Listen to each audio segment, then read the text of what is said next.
Assalamu alaikum. I hope everyone is doing well, inshallah. Just wanted to jump on here and share a couple points about this incident that took place, the earthquake that I'm sure all of us already know about. So first of all, this is one of those events that speaking about it from an Islamic perspective, in theory is easy, but in practice is very, very difficult. I don't know, I don't think most of us even understand the severity of the situation and how difficult a situation like this can be. How can you have any peace? How can you go to sleep at night not knowing what has happened to your loved ones?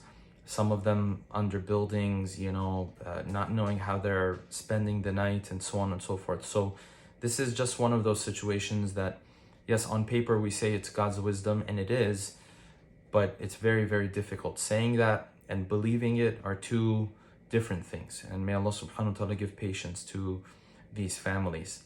But beyond that, I wanted to shed light on another issue that I saw a little bit here and there, and it was quite disturbing and hurtful, and so I thought I would shed some light on it. And that is that whenever these types of events take place, typically there are people who will quote hadith, or they will attribute the reason behind this natural disaster to a particular sin.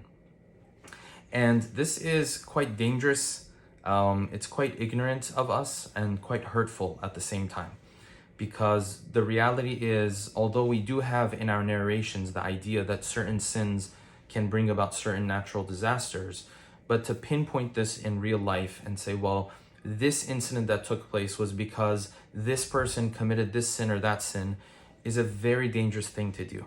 That is not our call. Allah subhanahu wa ta'ala knows best, firstly. And secondly, in these types of situations where hundreds of thousands of families or individuals are impacted, it's nearly impossible to say that it was particularly because of a sin, that this is somehow, a form of punishment. And we really don't have permission, and we really don't have, God hasn't given us the right to speak about other people in this way. So this, I think, in and of itself is a form of accusation, and we have to be very careful about it.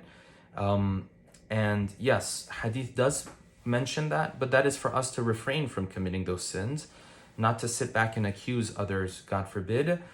So our duty is to count our blessings, remember how short life is, pray for these brothers and sisters who I really don't know, if I was in that situation, how I would react to a test like this that Allah subhanahu wa ta'ala has put in front of them.